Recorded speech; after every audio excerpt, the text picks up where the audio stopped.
Good morning mga masiskarte sa buhay. Again and again, good morning. Ayan, so ngayong umaga ulit ay meron tayong makakasama dito sa ating live, no? Guest natin siya. At siya po ay isang Bisaya din, pero Tagalog din po ang aming gagamiting lingwahe para mas maintindihan ito ng lahat. At ako man ay sobrang nakaka-excite talaga, no? Sobrang excited na mapakinggan ang kanyang kwento. Pero bago yan ay magpapakilala muna ako sa inyo 'no, mga masiskarte at sa lahat po ng mga bagong viewers 'no, at mga bagong followers. Thank you so much po sa inyo.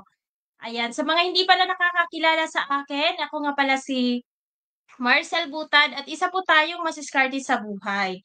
May mga ilan-ilan na rin po tayong mga business na kumbaga nalugi din at hindi po humihinto sa pagnenegosyo. Kaya naman ngayon, akin na pong tawagin ang ating espesyal na guest na sobrang nai-inspired ako sa kanya at, singit ko na lang din na isa din siya 'no, sa followers ko na everytime meron akong ipo-post na video, siya talaga ang, masasabi kong supportive 'no, na mag-like, ayan, mag-comment minsan sa ating mga pino-post na videos, mapaputos kaya or kaya naman ay sa video. Kaya maraming maraming salamat. Hindi ko na 'to patatagalin pa. I'm so excited na ipakilala sa inyo ang ating guest na si Kasosyong Handy and Puesto. Ay, Hi, good hello po morning. mga kasosyo. Good morning po. Good morning po sa nanonood. Ako nga po pala si Handy Maimot at nagninegosyo, entrepreneur. At may mga ilang taon na ring nagninegosyo. Sa meron na rin po akong may tatlong anak po kami ng misis ko. At sa mga ilang taong pagnenegosyo, meron ding mga down moment at saka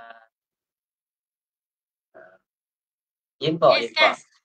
Sige, tuloy mo. Para mas makilala ka pa po namin, Kas, 'no, maaari mo ba kaming kwentuhan 'no, sa iyong buhay-buhay 'no? Nabanggit mo na meron ka pong misis, may mga anak at ngayon kwentuhan mo naman kami kung ano yung work mo dati bago ka nagnegosyo. Yes po. Bago po ako nagnegosyo, isa ka akong empleyado nag-delivery driver po ako sa meat shop. Ayun, binata pa ako nun. Ayun, Tapos so binata ka pa nun. tapos nun dumating sa punto sa buhay ko na sa pagninegosyo yung time na nag-asawa na ako. Kasi yung time na yon is, um, malayo ako sa work ko. Bale, yung lugar ng misis ko is nasa Pandi, Bulacan. So ngayon nagwo-work ako sa Maynila. So ngayon medyo long distance. Tsaka yun, mas naghahanap ako ng pagkakitaan na mas komportable ko at saka mas sanay ako. May experience naman ako sa pagtitinda ng mga prutas, saging. Yun ang naumpisahan kong negosyo. Yun yung pinakamadali kong gawin para pagkakakitaan, para mabuhay kami ng mag-asawa. Yes. Alright, so nabanggit mo Kas 'no, na yung asawa mo ay taga Pandima, Bulacan. Hello po sa misis mo diyan, ikumusta mo ako diyan sa misis mo. And siyempre 'no, nagsimula ka mag-business dahil, gusto mo ng pagkakakitaan at ngayon naman ay paano mo ngayon na-decide na totally hindi ka na magtatrabaho, i-focus mo na sa pagnenegosyo. Paano ka naman napunta sa gano'n? Yes. Sa pagnenegosyo ko ngayon, almost nasa mga 9 years, almost 10 years, magti-10 years na. Sa una, pagkakakitaan lang ang ano, yung negosyo kong yun, pagtitinda, nabubuhay naman kami ng asawa ko kasing dalawa pa lang kami at saka Mm, nung mm. na, dumadating talaga sa puntong na nawawala ako, nabu-burnout na rin ako. Kumbaga, gusto ko na rin magtrabaho, parang hinahanap, pero hindi hindi nakalinya, parang napansin ko hindi nakalinya kasi hindi ako natatanggap sa trabaho din. At saka yun, bumabalik Okey. din ako sa pagnenegosyo. Yun, nagsubok din ako ng ilang negosyo, kaya naggugulay, nag-iisda, titinda ng isda. So ngayon, na dumaan ang maraming taon na-try ko na sa pagnenegosyo na talaga. Kaya dun ako, nahiyang ako sa pagtitinda ng prutas sa saging. Dun pinokos ko na. Dun na ako nag-focus. Sa daming mga trial and error, naso-survive ko naman. Kasi yun na nga, Ayun, so nagiging nabanggit mo focus nga na ako. Lucas 'no, nabanggit mo nga yung about sa nagtinda ka ng kung ano-ano, which is related naman siya 'no, sa saging, sa prutas at nabanggit mo nga meron pang isda 'di ba? Ayon sa Yeah. nakuwento mo rin 'to sa'kin na nagtitinda ka rin ng isda. Ngayon, napunta ka sa saging dahil dun ka naka-focus. Ngayon, ano naman yung, naharap niyo na problema? Siyempre so parang mag-asawa pa lang kayo nun, kayang-kaya. How about nung meron na kayong mga anak? Ano naman yung bagong challenge naman sa inyo? Ano ba yung mga naging problema din? Siyempre dagdag gastos na yon, 'di Yes, yes, ba? yes. Yung mga problemang na-encounter ko, yung malaki is yung nung nasa 2018 or 2018 o something gano'n, may tauhan na rin ako nun. Mm. Medyo na-down talaga ako. Medyo nalugi yung negosyong yun. Yung itong saging na 'to nalugi dahil sa may tauhan na rin ako nun na kinuha, taga-tinda. Tapos Mm. tatlo sila. Ngayon stay in, libre lahat. Ngayon, yung negosyo kong yun, nag-invest ako. Bale, namuhunan ako sa kanila gagamit sila ng motor, tricycle. Yun, nag-invest ako. Hindi ko napansin na pati puhunan pala nagagamit ko na. So dumating sa puntong nauubusan na ako ng puhunan. Tapos yung mga tindero ko, hindi naman pala tumutuloy. Kumbaga, hindi pala desididong magtinda din. Kaya ang nangyari, naubusan ako ng puhunan at saka nagsialisa na rin sila. Ayun, medyo natigil na encounter ko na tinigil ko muna, natigil muna talaga. Nung time na yon So mm. na nagsubok na naman Tuloy. iba, yung gulay gano'n. Na-overinvest ako sa pagkakamaling yun na akala ko maganda ang takbo gumastos ako ng gumastos nun. Akala ko maganda ang takbo ng negosyong yun na ito magtitinda 'to ng tuloy-tuloy. Yun pala is hindi rin pala tuloy-tuloy yung pagtitinda nila. Nakagastos na ako, pati puhunan nagastos na. Dun nung nag-back out na rin sila, hindi na rin tumuloy sa pagtitinda, dun na rin, nawala na rin ako ng ano, nalugi. So dun sa Kasi pagkalugi niyo Kas, ano naman yung mga ginawa mong solusyon dun? Siyempre nalugi ka na, eh. Huminto ka na ba or sumuko ka na sa pagnenegosyo or ano ba yung parang kumbaga ginawa mo ulit? ang ginawa ko nun, survive na naman, nagtitinda na rin ako ng sarili ko. Mm. Habang kumbaga, sa negosyo ko sa saging kasi is, puwede akong may supplier na rin kasi ako na may kilala na akong matagal na supplier kaya pinagkakatiwalaan na rin ako. Kumukuha na rin ako paunti-unti, bumabangon ng paunti-unti. Yun, hanggang sa eto na naman ngayon, survive pa rin. So, Tapos nabanggit mo na nga na nakabangon ka ulit. Meron ka bang masasabi mo na hindi mo makakalimutan na meron ka ng mga lugi na ganitong amount? Meron ka bang mas malaking amount na kumbaga malalaman din ng mga viewers natin na 'pag sinabi kasing lugi, magkanong amount neto? Ano ba yung hindi mo malilimutan na sobrang laki? Masasabi mo na sa buong buhay mong pagnenegosyo, yung pinakamalaking masabi mong nalugi ka na sobrang parang ang hirap mong matanggap at, kumbaga ang hirap mong maka-move on. okey, okey. Ito lang na last year kasi sa negosyong saging medyo, patuloy pa rin patuloy humahango ako sa pier, ganito humahango. So ngayon Hmm. gusto kong humakbang, humakbang pa ng Mm. mas ako mismo ang kukuha ng saging sa probinsya. Kumbaga Mm. gagaling 'to sa Davao. So ngayon nag-iisip kaming mag-asawa kasi gusto rin namin mas dagdag income na rin kami mismo ang magrerektang kumuha sa Davao. So ngayon yung Mm. financial namin is hindi naman talaga may konti kaming naipon, kokonti lang, hindi sapat. So ngayon, Mm. nag-decide kaming umutang kaunti pandagdag. Mm. Pero ano last year lang, so ang nangyari, eh, na naloko kami ng ano, Parang kumbaga na-scam yung kayo, taong na-scam. oo, kasi sa online ngayon, namuhunan kami, nagpadala kami dun ng pera sa Davao. Eh, yung taong Mga yun is magkano kilala yun, lang Cass? Mga magkano yun? nasa mga 80 or 90 gano'n, Mm. 80 or 90,000. Pinadala namin para yung taong yun is hindi namin talaga personal na kilala. Kumbaga ano lang, yung Okay. kapatid niya kilala lang namin dito, nirekomenda na siya yung nag-aasikaso na siya ang magpapadala ng saging sa amin dito. So ang Mm. nangyari is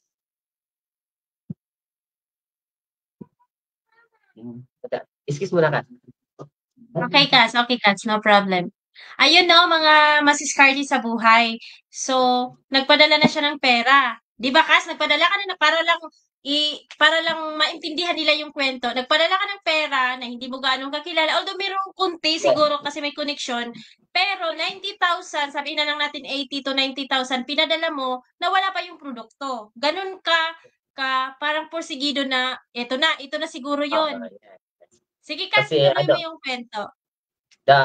kumbaga maganda-ganda ang ano dun, yung kumbaga yung sarili na naming saging yung darating galing sa Davao. Oo, And oo. then ang nangyari, nagpadala siya ng saging, nagpadala siya ng produkto, pero ang pinadalang ano is low quality, yung kumbaga pinagpilian na kasi sa saging, yung may good quality, yung malalaki.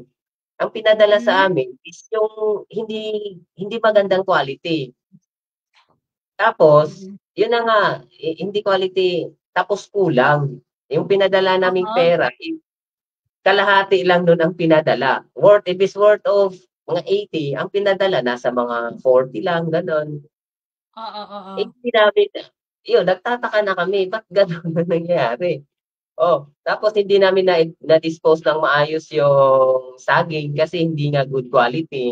Eh, medyo hindi na ibalik yung puhunan namin dun sa pinadala, tapos kulang pa.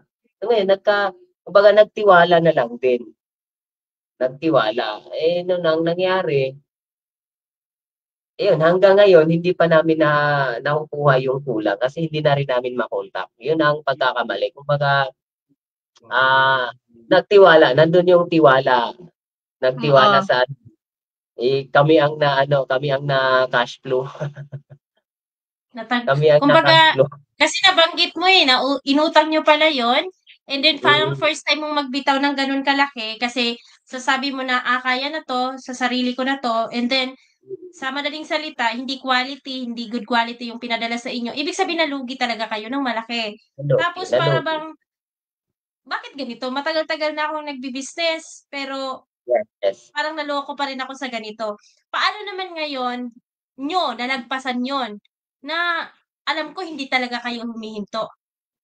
Tapos share mo na rin sa amin, Cass, na 'di ba gano'n nga ang nangyari, pero paano naman na-transform ang buhay ninyo na patuloy pa rin kayo kahit sa gano'n man na nagkanda lugi-lugi na? Yes. Patuloy pa rin kasi wala na ring ano, wala ng option. So, patuloy pa rin. So ngayon, buti na lang may mga kasama naman din akong nagnenegosyo dito, yung kapatid ko. Ayun, Ayun, so medyo meron ka bang ano, parang kasama mo yung kapatid mo sa pagnenegosyo? yes, yes, yes. Nagtutulungan din kami na ano, may mga kapatid akong kasama dito sa pagnenegosyo. So parang masasabi din nating family business din 'yan? Yes, yes. Family. Okay, napakaganda, okay. So nakikita ko rin sa mga viewers natin, silang dalawa po mag-asawa nagtutulungan sila. The best talaga na gawin mong business partner ang iyong asawa kasi nagkakaintindihan kayo. Imaginin niyo na lang kung hindi kayo magkasundo ng asawa mo ta's gano'n ang nangyari. Tapos ang nag-decide lang halimbawa ikaw, nalugi kayo, sobrang hindi magandang ano 'yun, bilang mag-asawa. Ngayon naman Kas, ano naman yung maibibigay mong mga tips at advice kaya 'no, sa gustong magsimula, mapasaging or kahit anong negosyo. Ano yung mai-advice mo at maibigay na tip para yung nagkamali ka noon na hindi na nila maranasan pa? Pero hindi natin sinasabi na dapat 'pag nagnegosyo hindi nagkamali, pero ano yung ma-advice mo sa mga magsisimula? Sa mga magsisimula, um, try and try lang. Kasi sa Mm. tingin ko, para sa akin, sa pagsisimula hindi pa talaga yun yung negosyong ano mo, mapipi ma ma may darating na parang hinahanap pa yung ano talaga, kung saan ka nababagay, saan ka hiyang na Hmm, negosyo, saan anong ano mo talaga, anong gustong-gusto mo talagang gawin. Kumbaga trial and error. Kaya simula na lang, patuloy pa rin kahit kahit nawawalan ka na ng gana or ano, patuloy pa rin hanggang sa makita natin yung para sa atin, yung tama alright. sa ating negosyo. Ayan sa mga Yes. viewers natin 'no, kung meron kayong mga katanungan i-comment niyo na lang din 'yan, mapa-live ngayon or replay kaya, ano yung mga matututunan ninyo at ang tanong ninyo i-comment niyo na lang sa comment section at sasagutin namin 'yan. Ayan, so ngayon naman Cass, maaari mo ba kaming another tip pa rin or advice kaya sa mga susuko na, "Ayoko na, nalugi na ako, na-scam na ako, ayoko na, hinto na ako." Ano yung ma-advice niyo? Kasi ikaw ay perfect din na magbigay ng tips sa mga gano'n, na susuko na sila. Ayun, dumadating talaga sa ating puntong gano'n sa pagnenegosyo na minsan nalugi na talaga, patuloy pa rin. Kung ano, hinto muna, pahinga muna, pero hindi mawawala sa isip nating hihinto sa pagnenegosyo kasi, eh, may mga plano din tayong ano, kahit kahit malugi man ngayon, may plano pa naman tayong mas malaki na aabutin natin. Balang araw, maaabot din natin 'yan na hindi hadhad sa atin yung pagkaluging 'yan na itigil natin yung pagnenegosyo. Patuloy pa rin kahit gaano ka-ano pa 'yan, patuloy pa rin. Ang importante may mga hakbang pa rin tayong gagawin. May mga Yes, hakbang pa rin, napakaganda. oo. Ayan ha, sa mga viewers natin, wag daw kayong sumuko. Malay nyo, yung O time na sobrang lugi na kayo, isang ano na lang, hakbang na lang, yun na pala yung success mo, parang sinusubo ka lang, di ba? Pero paano pag huminto yes, ka, yes. di mo na makukuha yon. So yun yung Yes, point na wag sumuko, lakatan mo yung loob mo. Kasi 'di ba meron kang ano, saging, lakatan mo lak yung loob mo. Kung sa term ng saging, lakatan mo yung loob mo, gano'n. So ngayon Kats, isa pang tips at advice, paano naman po ninyo kami matutulungan 'no, na gustong bumangon ulit? Sinabi mo na mm. hindi kami susuko. So paano naman kami ngayon makakabangon ulit na parang katulad mo, hindi ka huminto, hindi ka sumuko at ngayon gusto mong harapin na at bumangon ulit sa mga pagkalugi na yon. Yes, yes, tama. Ang pinanghahawakan ko lang talaga para makabangon is wala namang binigay na problema ang Panginoon sa atin na hindi natin kaya. Yun lang yan, kahit ano. Sa akin ngayon, patuloy-patuloy pa rin. Merong taong tutulong sa'yo, darating na ano, ngayon nalugi ka. May darating din ng tao na tutulong sa'yo, tutulungan ka rin na makabangon. Marami. Mhm. Basta't maayos lang tayong nagnenegosyo, wala naman tayong inaapakang tao. Inaapakan. Oo, wala naman tayong niloloko. Meron din taong tutulong at tutulungan ka.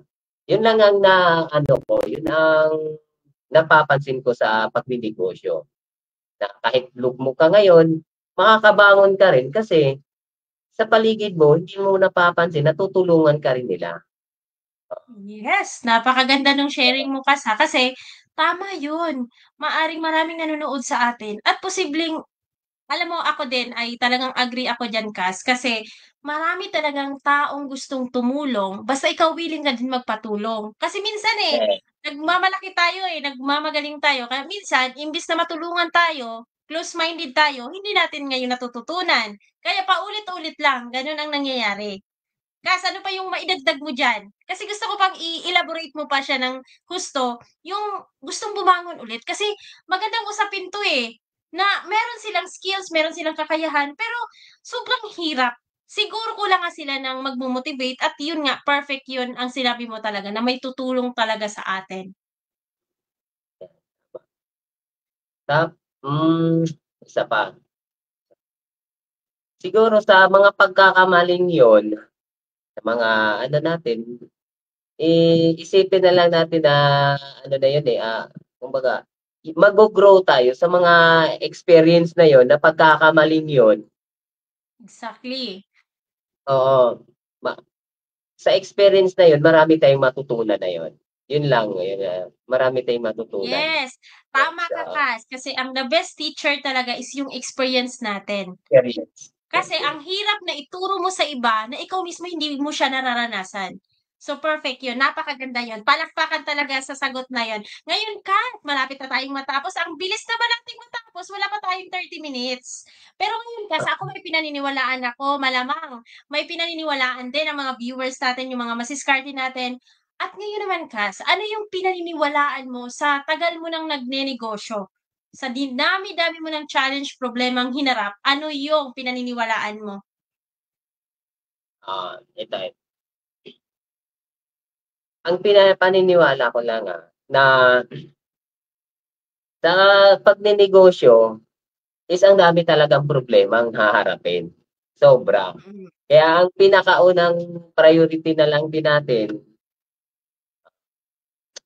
una-una magdasal lagi. Magdasal lagi sa Panginoon na bigyan pa tayo ng mahabang buhay para maka-survive pa sa mga problema. At bigyan pa ng saktong pangangatawan, kalusugan. Saka sa Kalusugan. pagdating sa negosyo, pagdating talaga, nasa punto pang ano pa ba? Ayun, so sa mga viewers natin ha, may dalawa siyang nabanggit napakaimportante po nun na sa lahat ng gagawin natin napakahalaga ng prayer, pero hindi lang mag-stop sa prayer na puro ka rin hingi. Kailangan mo Yes, rin may part kang tao na magtrabaho ka, baka puro ka lang hingi, wala kang tinatrabaho, kaya kini-question mo bakit wala pa rin yung blessings na gusto ko. Kaya mahalaga yung prayer talaga at the same time nabanggit din po niya is yung, prayer at yung, ano ba yung isa? Nakalimutan ko. Ayun, yung, alagaan natin yung sarili natin, yun. ayun yung kalusugan Alagaan kasi natin ang yung hindi sarili, po yung yun. yaman mo. Kasi puhunan natin 'to Kas, 'di ba? Naniniwala ka din dun Oo, Kas, na ang ating katawan ay puhunan, kung hindi yan gagalaw lahat ng yes, pinaghirapan mo mawawala yes, din. yes. Kaya yes, tama yun, prayer, ang source natin, nakadepende tayo sa kanya lahat ng karunungan at the same time yung kalusugan natin, alagaan natin siya. Napakaganda po nun. And ngayon Kas, ano naman yung mga dapat nilang iwasan, 'no? Ano yung mga Ah, dapat nilang iwasan kapagka nagdinegosyo? Sige po. siguro ito lang talaga ang pinakaano, kasi hindi naman hindi, sa tingin ko hindi makaka-survive yung sa kasi ang daming problema, kailangan ng Mm. focus. Siguro kung may bisyo kang hindi maganda, kunwari nagsusugal ka, tapos, Ayun. marami kang barkada, inuman dito, inuman doon. Kasi Mm. para sa'kin, hindi, siguro ako makaka-survive kung meron akong ganiyang bisyo. Kasi ang mawawala sa atin diyan is yung oras. Mhm. Oras, tapos yung pera natin siyempre gagastos ka, gastos 'yan. Tsaka siyempre maraming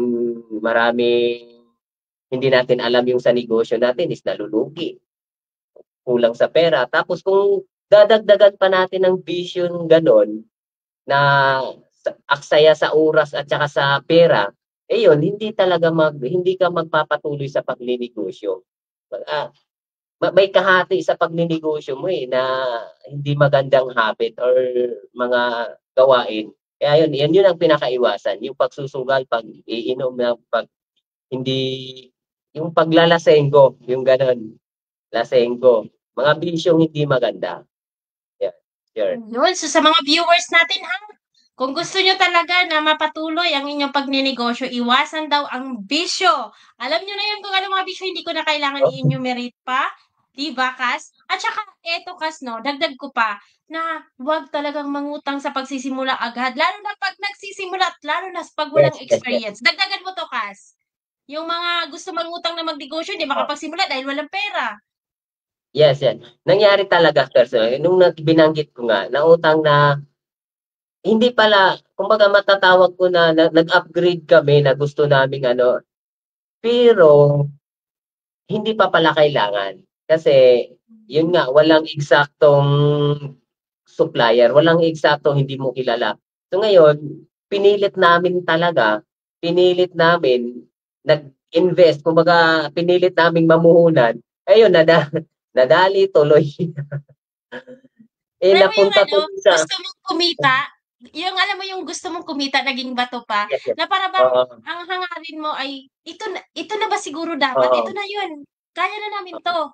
Yun pala hindi mo na-check yung mga maliliit na parte oo. na, ay walang-wala pa pala, hindi pa pala dapat natin 'to gagawin. Hindi pa pala dapat. Kasi hindi kilala namin yung supplier. Yun nga, hindi pala Mm. talaga dapat. Yun tuloy, naano pa. So, ngayon, pabubunuan na naman ng yung susolusyunan na naman yung utang na ano. Buti na lang, may naipundar-pundar din ako sa ilang taong pagnenegosyo ko rin. Yun yung mga solusyon ko na mabayaran din yun. Pero yun nga, medyo malaki-laking bayad ng experience na yun. Yung Correct, experience 'di kong ba? yun, medyo malaki ang bayad. Laki pala ng bayad ng experience 'pag once na nagkamali ka. Yun ang naano, Ay pero yun ano, ang na tama yun, Kas, tama yun, Kas. yun ang naano ko. Bawat experience mo na pagkakamali mo sa negosyo, ang laki ng bayad. 'Di ba, parang na ang laki ng babayaran mo. Baka Sige lang, natakot na sila, Kas, importante ayaw na tuloy. Kas, oo, natakot na siguro sila, Kas, na magnegosyo kasi ang laki pala ng bayad ng experience. oo. 'Pag nalugi ka, ang laki ng maging babayaran mo. Siyempre, gano'n talaga, hindi na natin maiwasan yun, nandiyan na yan. So, haharapin na lang. Ayun. Eh, So, haharapin na yun lang. lang oo, dagdag dagdag ko lang, Kas, 'no, marami kasi sa atin ang, napakahirap na mag-decide na ituloy kumbaga I mean, ang solusyon kasi dapat ay harapin ang mga nangyari na. Eh, ang kadalasang nangyayari kasi is paulit-ulit ang cycle, eh, kasi hindi natututo. Kasi wala, Oo, yun nga sarado din ang pag-iisip at sa mga advices din ng iba. Kaya ang nangyayari, parang walang pagbabago ilang taon na.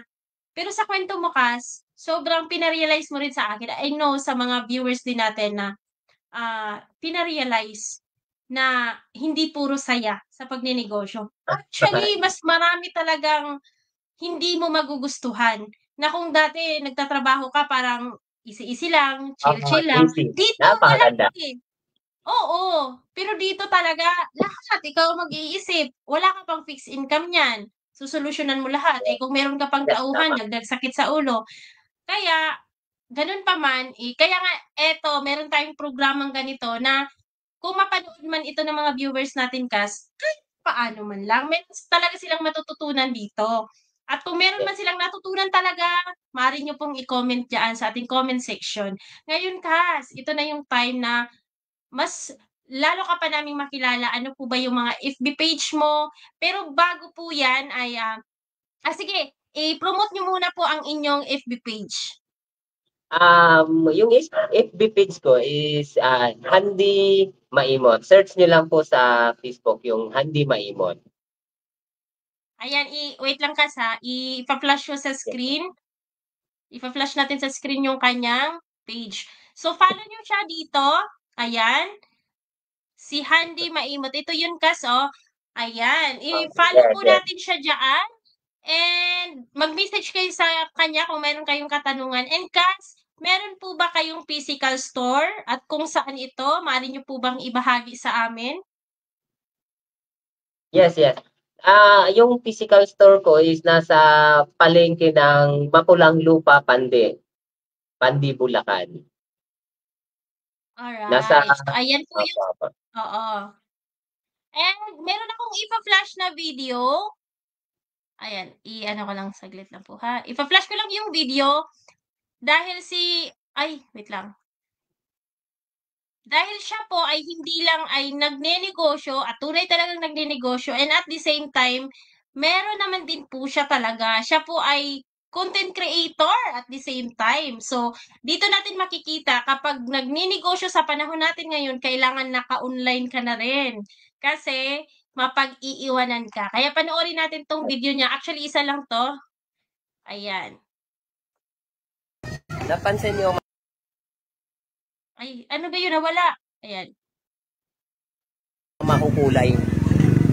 Makukulay yung mga tag price ko yan. May kulay green, may kulay dilaw. Yan. Ang tag price ko. Kasi sinasadya ko talaga yan. Kasi ano yan marketing strategy. Na may ano siya, center of attraction.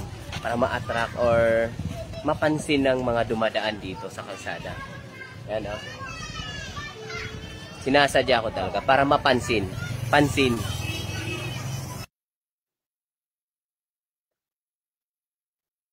Ay, wait lang. Paano ba? Saglit.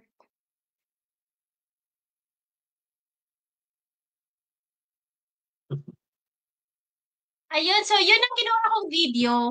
Marami kang video Yes, kasi yes, follow yes. niyo na po siya, Handy Infuesto Maimot sa kanyang personal account. I-follow niyo po siya at makikita niyo po lahat ng kanyang mga videos doon at nakaka-inspired kasi katulad nung na panood natin, strategy yun.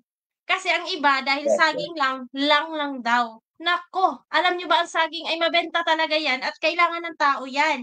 At yung strategy na yun, Kas, kaya yun ang flinash ko ngayon dito sa live natin kasi nakakuha ko ng idea. Hindi lang pala nagnenegosyo ka kundi dapat malikot ang utak mo, mag-iisip ka na Yes, yung yes. tama yung ginawa mo kasi naa-attract talaga kahit ako titingin. Oo. Actually sa kulay din, nakaka-attract siya. Napakagandang strategy yun at for more videos po, i-follow niyo po siya. Ayan, Kats, meron ka pa pong dagdag? Um, Ayun lang nga Baka sa meron akin ka na pa pong gustong sabihin. Sige po. dagdag ko lang, patuloy lang tayo at saka sana lagi lang tayong magdasal sa Panginoon na humaba pa yung buhay natin at nang maranasan natin yung mga inaasam natin sa buhay.